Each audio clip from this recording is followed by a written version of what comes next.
BRS పాలనలో అభివృద్ధిలో దూసుకుపోయిన ఆ నియోజకవర్గం ఇప్పుడు అభివృద్ధిలో పూర్తిగా కుంటుపడిందట. స్వచ్ఛతలో సైతం రాష్ట్ర ప్రభుత్వం, కేంద్ర ప్రభుత్వం ప్రకటించే అవార్డుల్లో ఆ నియోజకవర్గంతో పోటీపడే నియోజకవర్గమే లేదట. అయితే అదంతా గతమే. కాంగ్రెస్ పాలనలో సీన్ మారిపోయిందట.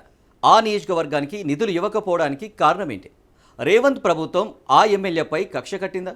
అధికారులు అలసత్వంగా వ్యవహరిస్తున్నారా? ఇందుకు ఆ నియోజకవర్గం ఏది? ఆ ఎమ్మెల్యే అంటే పాలకులు ఎందుకంత వణుకు?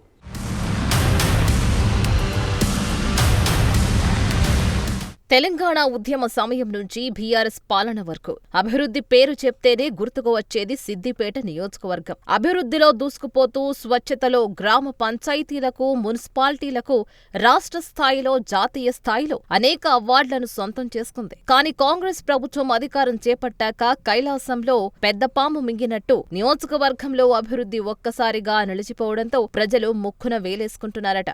ప్రభుత్వం మారితేనేమి, అభివృద్ధి జరగాలి కానీ సిద్దిపేట మీద ఇంత కక్ష కట్టడం ఏమిటో అని ప్రజల్లో చర్చ జరుగుతోంది.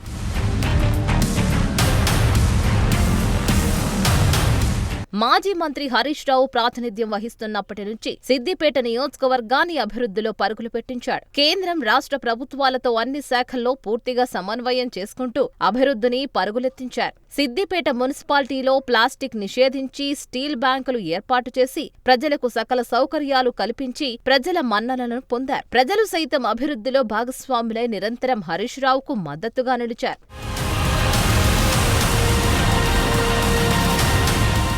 సిద్దిపేట నియోజకవర్గంలో మంత్రి హరీష్ రావు ప్రాతినిధ్యం వహిస్తున్నప్పటి నుంచి అంతకంతకు ఎదుగుతూ ప్రతి ఎన్నికల్లో తన రికార్డు తానే బద్దలు కొట్టుకుంటూ గెలుస్తూ వచ్చారు. అభివృద్ధిని చూసి ఓటు వెయ్యాలంటూ ప్రచారంలో సైతం చెప్పేవారు. అభివృద్ధి పథంలో నడుస్తున్న సిద్దిపేటను చూసి ప్రజలు సైతం హరీష్ రావు వెంటే నడిచారు. రాజకీయాల్లో ఎంత బిజీగా ఉన్నప్పటికీ నియోజకవర్గానికి రాకుండా హరీష్ రావు ఉండలేకపోయేవారు. అందుకే కాబోలు హరీష్ రావుకు పని రాక్షసుడు అనే బిరుదు కూడా వచ్చింది.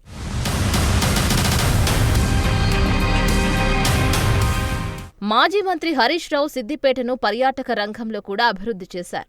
గత ప్రభుత్వంలో అనేక అభివృద్ధి పనులు ప్రారంభమయ్యాయి. కాంగ్రెస్ ప్రభుత్వం ఏర్పడ్డాక అన్ని పనులు అర్ధాంతరంగా నిలిచిపోయాయి. ముఖ్యంగా రంగనాయక సాగర్ను పర్యాటక కేంద్రంగా తీర్చిదిద్దాలని సంకల్పించారు. అయితే ప్రభుత్వం మారడంతో 100 కోట్ల రూపాయలతో చేపట్టిన ఆర్టిఫిషియల్ బీచ్ పనులు, వాటర్ కాటేజెస్ పనులు అర్ధాంతరంగా నిలిచిపోయాయి. అదేవిధంగా సిద్దిపేట పట్టణంలోని కోమటి చెరువు వద్ద శిల్పారామం అభివృద్ధి పనులు నిలిచిపోయాయి. పశువైద్య కళాశాల సైతం మంజూరైన తర్వాత పనులు అర్ధాంతరంగా నిలిచిపోవడంతో పాటు కొడంగల్కు తరలించారని హరీష్ రావు ఆరోపించారు.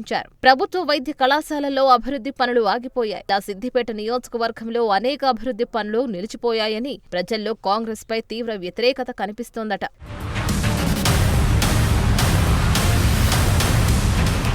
సిద్దిపేటలో అనేక అభివృద్ధి పనులు సగంలో నిలిచిపోయాయి. కాంగ్రెస్ ప్రభుత్వం వచ్చిన తర్వాత నిరంతరం పోరాటం చేస్తూ వస్తున్నారు హరీష్ రావు. అనేక సమస్యలపై ప్రభుత్వాన్ని నిలదీసినా పట్టించుకోకపోవడంతో అసెంబ్లీ వేదికగా ప్రభుత్వాన్ని నిలదీశారు. మాజీ మంత్రి హరీష్ రావు ప్రభుత్వాన్ని నిలదీసినా పట్టించుకోవడం లేదని ప్రజలు సైతం చర్చించుకుంటున్నారు. అయితే ఏదో ఒక కార్యక్రమం పేరుతో సిద్దిపేట పట్టణంలో పలు కార్యక్రమాల్లో పాల్గొంటున్న మైనంపల్లి హనుమంతరావు రాజకీయ విమర్శలు చేస్తున్నాడు తప్ప అభివృద్ధికి సంబంధించి ఒక్క మాట మాట్లాడడం లేదని ప్రజలు గుసగుసలాడుకుంటున్నారు. సిద్దిపేటలో కాంగ్రెస్ పార్టీ చేస్తున్న రాజకీయాలు మాని అభివృద్ధిలో సహకరించాలని ప్రజలు సైతం కోరుకుంటున్నారు. ఇప్పటికే రైతు రుణమాఫీ, రైతు బంధు, రైతు బీమా వంటి వాటిలో ప్రభుత్వం పూర్తిగా విఫలమైందని, దమ్ముంటే రైతుల సమస్యలు పరిష్కరించి రాజకీయాలు చేయాలని ప్రజలు సైతం బహిరంగంగానే చర్చించుకుంటున్నారట.